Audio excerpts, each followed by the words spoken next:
Jangan lupa like, comment, and subscribe channel YouTube TVRI Bengkulu dan nyalakan lonceng notifikasinya.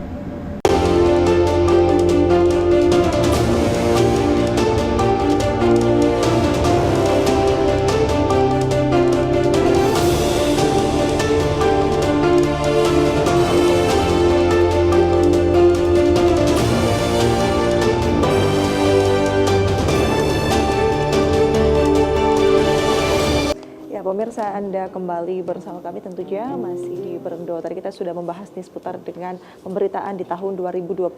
Ternyata di Provinsi Bengkulu ini sudah ada banyak peristiwa tadi ya Mas, mulai dari politik, kemudian juga pemberitaan bencana yang memang berulang dari tahun ke tahun, kemudian pemberitaan isu sosial maupun pendidikan, dan juga saat ini yang terdekat juga program pemerintah ya yang sudah mulai disoroti oleh masyarakat juga. Nah, kita melihat pendapat dari Pak Yuliardi nih, melihat tadi ada beberapa isu-isu yang memang menjadi pemberitaan menarik perhatian masyarakat. Ini gimana kalau pandangan dari pengamat media nih?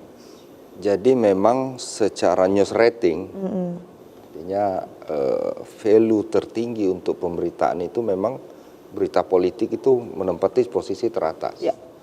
Kenapa ini tetap menjadi mendominasi di Bengkulu, digoreng oleh kawan-kawan media?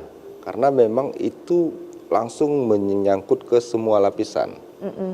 Kita lihat media-media mainstream, termasuk juga ada sosial media di situ, itu membahas politik itu tidak hanya, kalau hitungan kami itu bukan hanya hitungan jam per jam, itu sudah menit per menit. Artinya ketika akan menuju kontestasi pemilihan, itu kan banyak hal yang diramu oleh kawan-kawan, apakah sosoknya, apakah biografinya, atau gerakan-gerakan politiknya, ada kampanye putih, kampanye hitam, termasuk isu-isu soal di awal-awal pemilu legislatif, apakah ini digunakan sistem terbuka atau tertutup. Nah, itu tidak hanya menjadi konsumsi media saja, warung-warung kopi juga membicarakan itu. Kalau kita pakai sistem pemilihan tertutup, kemungkinan money politik akan teredam. Kalau kita sistem terbuka, ini money politik merajalela. Dan kita nggak bisa menutup mata juga bahwa ketika kontestasi legislatif di bulan Februari, itu terjadi money politik. Dan itu ditunggu masyarakat. Masyarakat itu memantaunya lewat kawan-kawan media inilah. Mantau, oh ini siapa yang kuat, oh ini petanya bagaimana, terus sampai ini amplopnya berapa, ini amplopnya berapa gitu. Jadi tapi tidak secara vulgar dibuka oleh kawan-kawan media. Justru generasi milenial, gen alpha ini yang lebih proaktif sebenarnya. Kita lihat angka partisipasi politik di legislatif Bengkulu ini termasuk tinggi.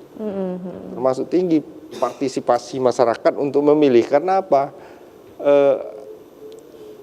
Diskusi-diskusi, forum-forum itu terbuka, dan kawan-kawan media juga membuka seluas-luasnya akses informasi yang kalau versi kami melihat dari media konvensional dengan media new media, sosial media itu posisinya berimbang sekarang. Kalau dulu kan media-media terverifikasi itu kan menggunakan alat bukti untuk lebih memverifikasi informasi. Kalau di sosial media enggak kan? Iya, betul. Enggak pakai verifikasi, mereka enggak punya undang-undang. Di sini ada gitu ya, aturan-aturannya. Nah, di situ membuat isu-isu politik itu menarik.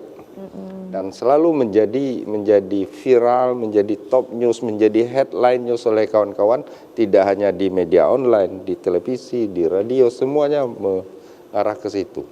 Nah, setelah politik, kalau di era 90-an, itu posisi kedua untuk news rating, itu lebih ke soal isu agama, isu sosial budaya, isu olahraga. Sekarang udah bergeser.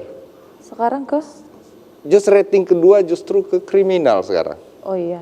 Ke berita kriminal. Itu ya banyak. Ya, kalau dulu kan tetap ada tetapi tidak terlalu tinggi. Dia orang dulu informasinya lebih ke informasi haji, informasi soal bencana, informasi tentang CPNS, informasi-informasi yang memang level pemberitaannya memang sangat-sangat dibutuhkan gitu. Iya. Nah, tapi sekarang bergeser ini tekanan-tekanan media ini justru di berita-berita kriminal menempati posisi setelah berita politik begitu. Olahraga malah tenggelam. Tapi sekarang di akhir-akhir 2024 itu mulai naik lagi ketika Timnas sudah mulai ini ya mulai muncul ke permukaan gitu. Iya, baik. Kalau saya lihat bahwasannya memang masyarakat kan saat ini comparing ya, dia membandingkan pemberitaan dari media tradisional ataupun media digital saat ini ya, Abang Mas juga melihat. Nah, itu kalau misalnya kita melihat masyarakat melakukan perbandingan ini, pada akhirnya masyarakat menentukan nih, kami lebih tertarik kepada isu politik, kemudian isu kriminal. Itu yang membentuk, apakah media yang membentuk berdasarkan ketertarikan masyarakat atau justru masyarakat yang tertarik karena media yang membentuk gitu. Kalau dari kacamata media itu gimana sih, Pak? Kita melihat media seperti apa dulu. Kalau media penyiaran, televisi, radio, mereka tetap bertahan pada posisi dia memberitakan sesuai dengan regulasi yang ada di Undang-Undang 32 2002. Terus mereka juga taat pada P3SPS istilahnya, kalau di aturan di penyiaran. Cuma yang nggak terbendung ini di kawan-kawan media online. Digital ya? Media digital. Nggak terbendung karena begini, mereka mengejar viewer, mereka mengejar apalagi istilahnya tuh, Pack view ya. pack view, mereka mengejar rating, mereka mengejar, pokoknya mereka bagaimana caranya DJI di Google Analytics mereka dapat keuntungan dari situ kan. Nah, itu mendapatkan posisi-posisi penting. Jadi media-media digital malah sekarang malah mengambil posisi kawan-kawan penyiaran. Mereka melakukan siaran langsung, mereka melakukan live streaming, dan itu keuntungan bagi mereka. Kalau bahasa akademik itu mereka melakukan konvergensi media menggunakan hyperlink, link yang banyak begitu. Oke, baik, kita ingin dengar juga pendapat dari AMSI Bengkulu nih, tapi kita tahan kembali ya nih Mas Yute, kita akan kembali setelah pariwara berita pemirsa. Jangan kemana-mana, tetaplah bersama kami tentunya di Berendo.